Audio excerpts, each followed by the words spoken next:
Hello friends, अब हम लक्ष्य टेस्ट सीरीज के 31 टू 40 क्वेश्चन का डिस्कशन कंटिन्यू करेंगे। सेकेंड टेस्ट का डिस्कशन है ये। फर्स्ट क्वेश्चन पे ध्यान देते हैं। 31 number question. There are n cells, each of cells E, EMF E and internal resistance small r. EMF will be E और internal resistance will be small r. With an external resistance capital R, one of the cell is wrongly connected. Basically ध्यान देना है यहाँ पर, जैसे 5 cells connected in series, 5 cells, तो 5 cells connected in series, तो उनका EMF क्या आएगा? तो अगर अपन ध्यान दें तो E नेट की वैल्यू जो रहती है क्या रहेगी? NE मतलब कितना? 5। और स्मॉल रेजिस्टेंस, इंटरनल रेजिस्टेंस जो रहेगा वो कितना रहेगा? NR मतलब कितना है? 5R basically. But if one of cells connected, बोल सकते हैं रिवर्स पोलैरिटी, रिवर्स पोलैरिटी में अगर सेल्स चला गया तो रिवर्स पोलैरिटी में जाने में चेंजेस क्या आएंगे? तो एक सेल अगर लगा हुआ है तो अकेला सेल तो नहीं जाएगा, कम से कम बर्बाद होने के लिए एक व्यक्ति को दूसरा व्यक्ति तो चाहिए। तो अगर एक सेल रिवर्स है तो उसके साथ एक सेल और डिसॉल्व होगा, 2 सेल डिसॉल्व होंगे तो बचे कितने सेल हैं अपने पास? 3 सेल। तो मतलब आंसर कितना आ रहा है अपने पास? 3E। और नीचे कितना आ रहा है? R plus 3R। क्या चेंजेस आ रहा है अपने पास? R plus 3R। सेम अगर अपन यहां पर ध्यान दें, सेम अगर चेंजेस देखते हैं तो अपने पास N सेल कनेक्टेड है, तो अगर इफ n सेल्स कनेक्टेड है तो n सेल्स के रिवर्स में अगर चेंज करें तो 1 सेल नहीं, कितने रिवर्स होंगे? कम से कम 2 सेल्स रिवर्स होंगे। मतलब जो EMF बचेगा वो कितना बचेगा? n-2। और R इक्वल टू क्या होगा यहाँ पर? R नेट इक्वल टू क्या चेंजेस है? NR। आपको एक बात ध्यान देनी है, इंटरनल रेजिस्टेंस की वैल्यू में कोई चेंज नहीं होगा। क्यों चेंज नहीं होगा? क्योंकि सेल रिवर्स हुए हैं लेकिन सेल लगे हुए हैं, मतलब वो इंटरनल रेजिस्टेंस जनरेट तो करेंगे। तो आपके लिए फाइनल आंसर जो आएगा वो सेल के लिए करंट की वैल्यू कितनी होती है? तो E/R प्लस R, ये बेसिक वैल्यू है। इसमें E की जगह पर क्या आता है? E नेट, और R की जगह पर क्या है? R net. सेम यहां पर चेंजेस देखें तो क्या आ गया अपने पास? E की जगह पर n-2E और R की जगह पर क्या है? R plus NR। तो बेसिक फॉर्मूला अपने पास क्या चेंज हुआ है? n-2E और साथ में है NR प्लस R। क्या चेंजेस आ गया? NR plus R। मतलब इसका आंसर करेक्ट कौन सा है? थर्ड। बेसिकली सिर्फ एक बात का ध्यान देना है कि अपने पास इफ 1 सेल रिवर्स हुआ है तो माइनस कितने सेल करने हैं? 2। इफ 2 सेल रिवर्स होंगे तो माइनस कितने करने हैं? 4। सही है। नेक्स्ट क्वेश्चन पे आते हैं अपन। सेकेंड क्वेश्चन पे अगर ध्यान दें तो यहां पर एक कॉम्बिनेशन बनाकर दिया है और यहाँ पे ये दोनों किसमें लगे हुए हैं? पैरेलल कॉम्बिनेशन में। ये किसमें लगा हुआ है? सीरीज। तो पहले इसका नेट रेजिस्टेंस निकाल लें। नेट रेजिस्टेंस देखें फर्स्ट पैरेलल कॉम्बिनेशन का, मतलब 100 और यहां पर कितना है? 500, 1000 और 500। इनका जो नेट रेजिस्टेंस आएगा तो क्या आएगा? R equal to R1 R2 upon R1 plus R2। तो 1000 और 500 मिलकर कितना हो गया? 1500। यहां से अगर कैंसिल करें तो इसका नेट रेजिस्टेंस कितना आ रहा है? तो 1000/3, 1000/3। और यहां पर इस 1000/3 के सीरीज कॉम्बिनेशन में किसको ऐड किया है उन्होंने? 500 को। तो अगर नेट रेजिस्टेंस देखें R नेट इक्वल टू, तो सीरीज कॉम्बिनेशन का फॉर्मूला क्या है? R1 plus R2। Final answer कितना है अपने पास? 3। एलसीएम लेते हैं तो मल्टीप्लाई होगा, कितना हो जाएगा? 1500। आंसर कितना है? 2500 डिवाइडेड बाय 3। ये आ गया नेट रेजिस्टेंस। अगर नेट रेजिस्टेंस अपने पास फाइंड हो जाए तो अपन ने एक कॉम्बिनेशन ले लिया, 2 रेजिस्टेंस है, ये कितना निकाल लिया? 1000/3। सेकेंड रेजिस्टेंस जो अपने पास था वो कितना था? 500। और इनके लिए करंट की वैल्यू फाइंड की। तो करंट क्या होता है? V/R। V/R से अगर फाइंड करने जाते हैं तो V की वैल्यू आपको क्वेश्चन में कितनी मेंशन कर दी है? 10। अगर V की वैल्यू फाइंड करें और अगर इसमें रेजिस्टेंस रखने जाएं तो आंसर आएगा 2500 डिवाइडेड बाय 3। तो 3 कहां पर मल्टीप्लाई हो जाएगा? ऊपर। और अपने पास फाइनल आंसर आ रहा है 3/250। अब in series combination current value will be same, मतलब अगर करंट सेम है तो इस पर भी कितना करंट जनरेट हो गया? 3/250। और इस पर भी कितना करंट जनरेट हो गया? 3/250। अब जिसके लिए भी पोटेंशियल फाइंड करना है, जैसे अपने को इस कॉम्बिनेशन का पोटेंशियल चाहिए, इसका अगर अपन एक पर भी निकाल लें तो ये तो पैरेलल कॉम्बिनेशन है, पोटेंशियल की वैल्यू क्या रहेगी, सेम। तो अगर अपन किसी एक पर निकालें तो V equal to I R, I की वैल्यू अपने पास कितना आ गया 3/250 और आर की वैल्यू कितनी जनरेट हो गई है 1000 डिवाइडेड बाय 3। 3 से 3 क्या हो गया कैंसल, 250 से कितने टाइम कैंसल हो गया 4 वोल्ट। मतलब फाइनल आंसर जो आ रहा है पोटेंशियल का कितना आ रहा है 4 वोल्ट, वो इस वाले पर जनरेट है। अब इसके कितने पार्ट किए हैं, 2, 500 और 1000, मतलब दोनों पर कितना होगा 4 वोल्ट और 4 वोल्ट। तो इसका फाइनल आंसर अपने पास कितना आ रहा है 4 वोल्ट। नेक्स्ट क्वेश्चन में चलते हैं। नेक्स्ट क्वेश्चन जो है आपके पास एक बल्ब का कॉम्बिनेशन है, 3 electric bulbs of 200 what, 200 what and 400 what है शोन इन द फिगर। अपन सीधा फिगर की तरफ ध्यान दें तो अपने को फाइंड क्या करना है, resultant power of the combination. मतलब अपने को उसके पोटेंशियल से कोई मतलब नहीं, अपने को सिर्फ क्या चाहिए उसका पावर। ये दोनों कौन से कॉम्बिनेशन में दिख रहे हैं, पैरेलल। जो पावर का कॉम्बिनेशन है वो जस्ट अपोजिट होता है किसके, रेजिस्टेंस के। तो पैरेलल कॉम्बिनेशन में अगर देखें तो पावर का फॉर्मूला क्या होगा P1 प्लस P2। तो अगर ध्यान दें तो P1 कितना है अपने पास 200 प्लस 200, आंसर कितना आ रहा है अपने पास 400। 200 कितना आंसर जनरेट हो रहा है यहाँ पर 400। 400 और 400 कौन से कॉम्बिनेशन में लगे हैं, सीरीज। सीरीज कॉम्बिनेशन में अगर ध्यान दें तो सीरीज कॉम्बिनेशन का फॉर्मूला क्या है, इन सीरीज। सीरीज कॉम्बिनेशन का फॉर्मूला क्या है, P1 P2 upon P1 plus P2। या तो सिंपल में जाए तो फॉर्मूला क्या है P/N। P/N से अगर अपन फाइनल में आप ध्यान दो तो कितना है, एक बोल सकते हैं एक पावर कितने की है 400 और कितने नंबर्स ऑफ बल्ब कितने हैं अपने पास 2, तो आंसर कितना है 200। अगर अपन पूरे फॉर्मूले से भी जाते हैं तो फॉर्मूला सेम लगेगा, 400 इंटू 400 डिवाइडेड बाय 400 प्लस 400। अगर सॉल्व करें तो कितना है 400 इंटू 400 डिवाइडेड बाय 800। कितने टाइम्स कैंसिल होगा 2 और इससे कैंसिल करें तो 2। मतलब फाइनल आंसर अपने पास कितना आ रहा है 200 वॉट। दो ही बातों का ध्यान देना है, पैरेलल कॉम्बिनेशन में जो होगा वो आंसर है NP और सीरीज में जब लगाएंगे तो आंसर क्या हो जाएगा P/N। तो NP मतलब 2 इंटू 200 400, 400 और 400 आंसर कितना जनरेट हो गया अपने पास 200 वॉट। नेक्स्ट क्वेश्चन में जाते हैं, थोड़ा सा अलग क्वेश्चन है, इसके कॉम्बिनेशन पे ध्यान दें। B1 B2 B3 are the 3 identical bulbs. ये 3 बल्ब्स हैं, आइडेंटिकल का मतलब इनके रेजिस्टेंस वैल्यू क्या होंगे, सेम, R R और R। फिर आगे उन्होंने बोल दिया steady EMF with K closed, मतलब अभी ये कनेक्टेड है। First condition, what happens to the brightness of the bulb B1 and B2 when the key is open, मतलब लास्ट में ओपन करेंगे। तो अभी तो बेसिक कॉम्बिनेशन, पहले के कॉम्बिनेशन में तीनों का रेजिस्टेंस देखें, नेट रेजिस्टेंस, ध्यान देना। तो अगर यहां से देखें तो करंट कितना फ्लो हो रहा है I। अगर आप ध्यान दो तो इन पे रेजिस्टेंस पहले कितना है, तो I इक्वल टू ध्यान देना V/R। जिस पे करंट ज्यादा होगा उस पे बोल सकते हैं पावर ज्यादा होगा, पावर ज्यादा होगा तो उसकी ब्राइटनेस चमक भी क्या होगी ज्यादा। तो अपन करंट पहले के रेजिस्टेंस वैल्यू चेक कर लेते हैं। तो ये दोनों कौन से कॉम्बिनेशन में है, पैरेलल। पैरेलल कॉम्बिनेशन में R/, कितना आंसर आ जाएगा 2।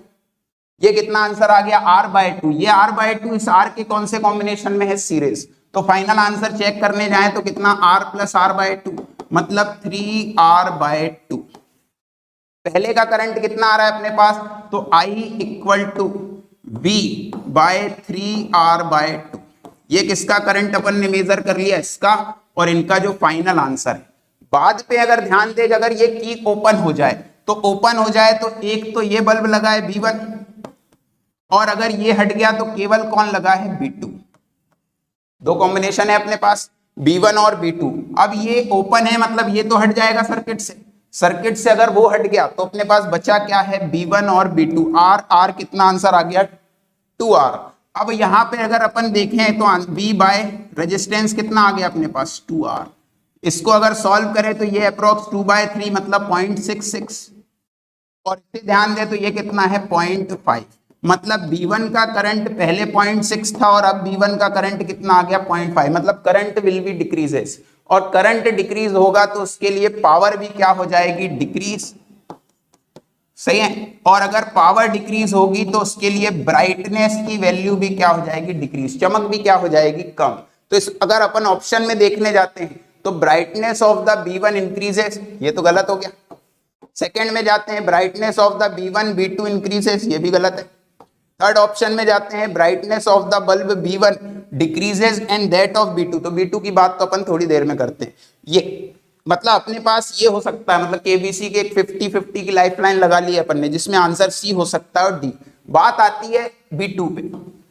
जब यहां से करंट पहले जा रहा था 2V/3R, उसके कितने पार्ट हो रहे थे, 2। कितने पार्ट हो रहे थे, 2। मतलब यहां पर जा रहा था V/3R, यहां पर भी कितना जा रहा था, V/3R, दोनों में डिवाइड हो गया। V/3R मतलब जो B2 को पहले करंट मिल रहा था वो 1/3 मतलब अप्रोक्स था 0.3, और साथ में क्या था, V/3 मतलब 0.33 V/R। अब नेक्स्ट कंडीशन में यहां पर करंट कितना हो गया, 0.5R, और यहां से आगे भी सेम ही जाएगा क्योंकि सीरीज में तो सेम होता है। मतलब यहां पर भी कितना है, 0.5R, मतलब पहले B2 में करंट 0.3 था और अब हो गया 0.5, मतलब करंट विल बी इंक्रीजेस। और करंट अगर इंक्रीज होता है तो उस पर्टिकुलर कंडीशन में अपन बोलेंगे उसमें करंट इंक्रीज हुआ, मतलब उसकी कंडीशन, ये B2 के लिए बता रहा हूं मैं, उसकी कंडीशन में पावर भी इंक्रीज होगा और ब्राइटनेस भी क्या हो जाएगी, इंक्रीज। दैट मीन्स अपना जो आंसर है वो क्या है, B1 डिक्रीजेस और the brightness of B2 will be increases. तो आंसर क्या है अपने पास, थर्ड। क्या आंसर आ गया, थर्ड। नेक्स्ट क्वेश्चन में आ जाते हैं 35 इन वोल्टेज। ये बहुत इजी क्वेश्चन है, इसके लिए आपको ध्यान देना है। If voltage of across a bulb 220 volt 100 watt drops by 2.5%, मतलब वोल्टेज क्या कर दिया है, ड्रॉप। कितने परसेंटेज से चेंज किया, 2.5। इसके लिए दो कॉन्सेप्ट है। अगर आप बेसिक कॉन्सेप्ट में जाते हो तो एक कॉन्सेप्ट है 0 to 8%। जिनने भी क्लासेस अटेंड किया उनको ध्यान होगा, बेसिक कॉन्सेप्ट्स में क्या बोलते हैं अपन, 0 to 8%। अगर ये है तो अपन करते हैं पावर से मल्टीप्लाइड बाय द पावर। जो भी पावर, मतलब यहाँ अपन बात करें जो शक्ति है, पावर, उसकी बात नहीं कर रहे हैं, जो भी पावर लगी है। जैसे अपने पास बेसिक फॉर्मूला है P directly proportional V square, तो यहाँ पर पावर कितनी लगी है, 2। ये कॉम्बिनेशन कहां तक के लिए, 0 to 8%। अपन बहुत सिंपल में जाते हैं तो अपन बोलेंगे change in percentage change in P equal to power कितनी है, 2 into percentage change in V। बस क्या करना है, इसे मल्टीप्लाई। तो अपने पास 2 है, वोल्टेज में कितना ड्रॉप किया है, 2.5%, तो आंसर कितना आ गया, 5%। मतलब फाइनल आंसर अपने पास कितना ड्रॉप है, ध्यान देना, पावर से मल्टीप्लाई किया है मैंने से, तो यहां पर अपने पास फाइनल आंसर कितना है, 5%। कितने परसेंट चेंज हो रहा है, 5%। सिर्फ पावर से मल्टीप्लाई, कहां से कहां तक, 0 to 8%। नेक्स्ट क्वेश्चन में आ जाते हैं 36। 2 heater wires of equal length are first connected in series then in parallel। पहले कौन सा कॉम्बिनेशन है, सीरीज, फिर कौन सा कॉम्बिनेशन है, पैरेलल। दो कॉम्बिनेशन की बात चल रही है, ध्यान देना। अब हीटर की अगर बात करें तो आपने कभी हीटर के कॉइल्स देखे हो तो कौन से कॉम्बिनेशन में कनेक्टेड होते हैं, पैरेलल। पावर की बात करें तो पावर का वही फॉर्मूला, वर्क अपॉन टाइम, एक। दूसरा W इक्वल टू QV/T, तीसरा Q इक्वल टू IT, तो VIT/T, यहाँ T से T cancel, V equal to IR, और साथ में यहां पर एक और आई है तो स्क्वायर, और एक होता है V²/R। इतने फॉर्मूले आपको पावर के अगर याद है तो आप कोई भी क्वेश्चन अटेम्प्ट कर सकते हो। अब आपको ध्यान देना, हीटर में जो कॉइल्स है वो पैरेलल है, और पैरेलल में क्या बोल सकते हैं, कांस्टेंट वैल्यू है, वो है पोटेंशियल, और दिया क्या है आपको, रेजिस्टेंस। पहले अगर सीरीज है, पैरेलल है, तो अपने पास फॉर्मूले में V और R दोनों चाहिए। तो सीरीज कॉम्बिनेशन में हीट का फॉर्मूला है कितना, V²/R, और पैरेलल में भी क्या लगेगा, V²/R। अगर अलग अलग ले तो इसको H1 और इसको क्या ले लें, H2। अगर दो वायर अगर सीरीज में है, ये और ये, तो इनके लिए रेजिस्टेंस कितना, R। कितना आंसर आ गया, 2R। तो सीरीज का आंसर कितना, 2R। पैरेलल में है मतलब एक है अपने पास ये और दूसरा है अपने पास ये, तो R और R कितना आंसर आ जाएगा, R/2। तो यहां पर अपन ने लिखा R/2। अब इनका रेशियो निकालना है, तो H1 H2 फर्स्ट कंडीशन में V²/2R, सेकेंड कंडीशन में अगर ध्यान दे तो अपने पास आंसर क्या है, V² और साथ में कितना है, R/2। सही है, तो V² से V² क्या हो गया, कैंसल, R से क्या कैंसल हो गया, R, और ये अपॉन के अपॉन में है तो इसमें मल्टीप्लाई हो जाएगा और आंसर कितना आ जाएगा, 1/4। कितना आंसर आ जाएगा, 1/4। मतलब आंसर कौन सा करेक्ट है, डी। सिर्फ इतना ध्यान देना है कि हीट जो है वो इन्वर्सली प्रोपोर्शनल है किसके, R के। तो अगर अपन बोले H1, यहां पर देख लेते हैं, H1/H2 तो इन्वर्सली है तो R2/R1। मतलब बेसिक में R2 कितना था अपने पास, R/2 और R1 कितना, 2R। मतलब अपन सिंपल सा आंसर दे सकते हैं 1/4। नेक्स्ट क्वेश्चन में ध्यान देते हैं। 2.2 kilowatt power is transmitted through a 10 ohm line and 20,000 volt. 20,000 volt मतलब बेसिक में है 22 kilo volt. The power loss in the form of heat will be. Power loss पूछ रहा है, तो सबसे पहले पावर का बेसिक फॉर्मूला, पावर लॉस कौन सा है, तो कौन सा फॉर्मूला यूज करते हैं अपन, I²R। दूसरा अपने पास ट्रांसमिटेड वर्ड यूज कर लिया, स्थानांतरित वाला। तो ट्रांसमिटेड की अगर अपन बात करें तो ट्रांसमिटेड पावर की अगर अपन बात करें तो P = VI। तो यहां से I = कितना दिख रहा है, P/V। ये P/V उठाकर I की वैल्यू यहां रख दो, तो पावर लॉस इक्वल टू क्या आ गया, I की जगह पर अपन ने लिखा P/V का होल स्क्वायर, और यहां पर अपन ने जो वर्ड ऐड किया वो साथ में कौन है, R। तो अब वैल्यू पुट कर लेते हैं। पावर कितनी दी है क्वेश्चन में, 2.2 किलो, तो 2.2 किलो वॉट डिवाइडेड बाय, यहां पर ध्यान दे तो मैंने क्या बोला, 20,000 मतलब 22 किलो, तो 22 किलो वोल्ट, इसका क्या है स्क्वायर, और रेजिस्टेंस कितना है क्वेश्चन में 10। यहां पर ध्यान दे तो अगर देखो तो 2.2 से 10 टाइम कैंसिल हो रहा है, किलो से क्या कैंसिल हो रहा है, किलो। तो अपने पास आंसर आ गया 1/10 का स्क्वायर मतलब 1/100 इंटू 10। आंसर है 1/10 मतलब 0.1, और आंसर किस में होगा, वॉट, क्योंकि वो पावर की बात कर रहे हैं। तो अपने पास फाइनल आंसर कितना आ गया, 0.1। कितना है फाइनल आंसर, 0.1 वॉट। फिर से ध्यान देना, पावर लॉस क्या है, I²R। यहां से अगर ध्यान दो तो P = VI से सिर्फ I की वैल्यू उठा के अपन ने यहां से क्या कर दी है, पुट, और कुछ नहीं किया। नेक्स्ट क्वेश्चन 38, ये बहुत इजी क्वेश्चन है। T1 T2 are the time taken by two different coils for producing same heat and with same supply. The time taken by them to produce same heat connected in parallel। Parallel combination में formula क्या होता है, तो heat का basic formula है V²/R into T। R को अगर इधर रखें तो RH, V² साथ में T, that means R directly proportional है T के।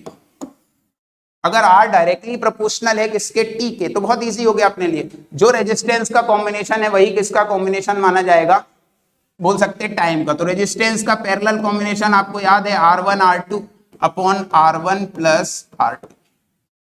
सिंपल सा कॉम्बिनेशन है, तो वही सेम कॉम्बिनेशन टाइम का दे दो, क्या है answer, T1 T2 upon T1 plus T2। सही है, आंसर क्या आ गया अपने पास ये। अगर सीरीज होता तो आंसर ये हो जाता, लेकिन अभी क्या बोला, स्पेशली मेंशन किया उन्होंने पैरेलल, तो आंसर क्या है, रेजिस्टेंस के टर्म्स में T1 T2 upon T1 plus T2। 39 number question पे आ जाते हैं। बहुत सिंपल क्वेश्चन है, उसने बोल दिया है power dissipated in what. Power का फिर वही फॉर्मूला, क्या फॉर्मूला है अपने पास, V²/R। एक ही फॉर्मूले पे कॉन्सेप्ट देखते हैं। यहां ध्यान दें तो बहुत इजी है, ये दोनों कौन से कॉम्बिनेशन में लगे, पैरेलल। पहले इन्हें सॉल्व कर लो। तो पैरेलल में आपको याद होगा तो 6 और 3 का आंसर 2 आ जाएगा। कैसे, 6 इंटू 3, 6 + 3, ऊपर 18 डिवाइडेड बाय 9, आंसर कितना है 2। मतलब एक अपने पास रेजिस्टेंस है 2, एक है 4 और ये लगा है 18। तो 2 और 4 अब कौन से कॉम्बिनेशन में है, सीरीज। तो आंसर आ गया 2 + 4 = कितना है 6। ये R नेट की वैल्यू आ गई। पावर निकालने का इजी है, तो पावर p इक्वल टू क्या होता है v square by v square, मतलब अपने पास 18, तो 18 का स्क्वायर मतलब 18 इंटू 18। यहां पर r की वैल्यू अपन ने कितनी निकाल ली है 6, तो 6 से 3 टाइम्स और 18 इंटू 3 आंसर कितना आ गया 54। कितना आंसर आ गया 54। बहुत सिंपल था। सबसे पहले नेट रेजिस्टेंस, तो पैरेलल में 6 और 3 कितना 2, 2 और 4 कितना 6, तो रेजिस्टेंस कितना आ गया अपने पास 6, R इक्वल टू 6, और फिर P इक्वल टू क्या लगा दिया अपन ने v square by R। 39 question हो गए हैं। 40 लास्ट क्वेश्चन पे ध्यान देते हैं, थोड़ा सा लेंदी क्वेश्चन बोल सकते हैं, लेकिन इसके कॉन्सेप्ट पे ध्यान देना है आपको, आपको उसके बहुत डिटेलिंग में नहीं जाना, सॉल्यूशन नहीं समझना है। एक ये अपने को डाइपोल बना के दिया है, तो डाइपोल की दो पोजीशन अपन मेन पढ़ते हैं क्लासेस में, एक्सियल पोजीशन और इक्विटोरियल, अक्षीय और निरक्षीय। तो ध्यान देना एक्सियल और इक्विटोरियल पे ध्यान देना। इस डायग्राम को मैं थोड़ा सा 90 डिग्री पे रोटेट करता हूं, अगर 90 पे रोटेट कर दूं तो ये डायग्राम बनेगा, ये प्लस क्यू और ये क्या है माइनस क्यू। इस पे 3-4 पॉइंट बनाए हैं, ये है डी, इधर रोटेट किया, ये है बी, ये क्या है यहां पर आगे की इस डायरेक्शन में अपन ने बोल दिया सी माइनस साइड में, और ये है अपने पास ए। सही है, तो पोटेंशियल इज ए बोल सकते, potential is a scalar quantity. तो अगर अपन ध्यान दें इस इक्विटोरियल कंडीशन पे, तो ये कौन सा पॉइंट है बी और ये डी, तो अगर ध्यान दे तो एक प्लस और एक किसमें है माइनस। टोटल डिस्टेंस डाइपोल के बीच की 2l, मतलब ये l ये l। यहां पर अगर ध्यान दें तो ये वाली जो डिस्टेंस है, ये वाली डिस्टेंस यहां से यहां तक की कितनी ले लेते हैं अपन r, centre to the point where we can find dipole movement और वी कैन फाइंड पोटेंशियल और इलेक्ट्रिक फील्ड। तो ये वाला जो पॉइंट है ये कितना है r, तो अगर ये लगाएं अपन यहां पे ध्यान दें तो ये वाला पाइथागोरस लग जाएगा, क्या निकलेगा under root r square plus l square. तो जो देखना अब ये भी इक्विटोरियल ये भी इक्विटोरियल, मतलब अपन जो पॉइंट डी पर देखेंगे वही किस पर देखेंगे बी पर, तो वी डी इक्वल टू क्या होगा वी बी। क्यों होगा, क्योंकि ये दोनों सेम डायरेक्शन में है, सेम डिस्टेंस है, ये भी वही डिस्टेंस है ये भी वही डिस्टेंस है, मतलब सारी डिस्टेंस क्या है अपने पास सेम। अगर सेम है तो आंसर ध्यान दें तो एक बार रहेगा के क्यू बटे under root R square plus L square, किसके रीजन से प्लस, और माइनस के रीजन से जाएंगे तो क्या रहेगा K Q upon under root R square plus L square. Copy के नोट्स में बहुत इजीली लिखा रहता है कि अगर अपन देखने जाए पोटेंशियल एट इक्विटोरियल पोजीशन तो आंसर कितना आ जाएगा 0, मतलब VB इक्वल टू क्या होना चाहिए VD, पहली कंडीशन है। अब ये ऑप्शन तो हट गया, VB इक्वल टू VD इसमें नहीं है, लेकिन इसमें है, ये है और ये है, थर्ड, मतलब 3 ऑप्शन हो सकते हैं। अब बात आती है A और C की, तो इसको सॉल्व करने से पहले मैं आपको बहुत बेसिक लॉजिक बता देता हूं कि जो भी प्लस की बोल सकते चार्ज या point present nearest the plus charge, उस पर पोटेंशियल ज्यादा होगा, और जो आउटसाइड होगा मतलब माइनस के पास में होगा उस पर पोटेंशियल क्या होगा कम। कैसे होगा, तो पोटेंशियल क्या होता है वही के क्यू।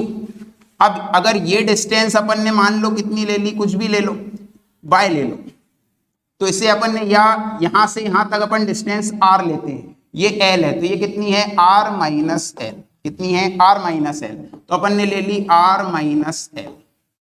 सही है, फिर अगर अपन इससे यहां तक की डिस्टेंस देखेंगे तो r प्लस l, मतलब जब अपन इसे निकालने जाए तो ये प्लस में और ये किस में है माइनस, के Q upon r plus l। आप बहुत ध्यान दो, तो अगर इस पर ध्यान दें अपन तो r माइनस l जो डिस्टेंस है वो कम होगी, स्मॉलेस्ट होगी, मतलब प्लस वाली वैल्यू क्या रहेगी ज्यादा और माइनस वाली वैल्यू क्या रहेगी कम। इसका मतलब ये वैल्यू ज्यादा, लेकिन जब यहां निकालने जाएं तो यहां से यहां तक वो डिस्टेंस है r माइनस l और टोटल डिस्टेंस है r प्लस l, तो माइनस में आंसर रहेगा K Q upon r minus l, ये माइनस का, और यहां पर प्लस में रहेगा K Q upon r plus l। सही है, अगर आप बहुत सिंपल सा लॉजिक देखो तो ये वैल्यू ज्यादा आ जाएगी और ये वैल्यू क्या आ जाएगी कम, क्योंकि यहाँ पर जो डिवाइडेड वाली क्वांटिटी है वो r माइनस l है, वो क्या रहेगी ज्यादा, बोल सकते हैं ये पूरी क्वांटिटी क्या रहेगी ज्यादा। तो अगर दोनों के अपन डिफरेंस को देखने जाए बिना ज्यादा सॉल्यूशन पे ध्यान दिए तो ये वैल्यू ज्यादा है, मतलब माइनस का आंसर ज्यादा है, मतलब जो पोटेंशियल एट सी क्या होगा, निगेटिव, पोटेंशियल एट ए क्या होगा, पॉजिटिव, और potential at V equal to D, और ये कितना है, 0। तो ज्यादा कौन होगा, पॉजिटिव, उसके बाद कौन होगा, वीबी इक्वल टू वीडी, और सबसे लास्ट में कौन सा होगा, सी, मतलब सबसे ज्यादा कौन सा होगा, ए, उसके बाद कौन सा है, वीबी इक्वल टू वीडी। ये ध्यान रखना, ये पॉजिटिव वैल्यू आएगी, ये वैल्यू क्या रहेगी, 0, और ये वैल्यू क्या रहेगी, निगेटिव। तो अपने पास फाइनल आंसर कितना मिल गया है अपने को, VA greater than VB equal to VD, और VB equal to VD greater than क्या रहेगा, VC। Thank you.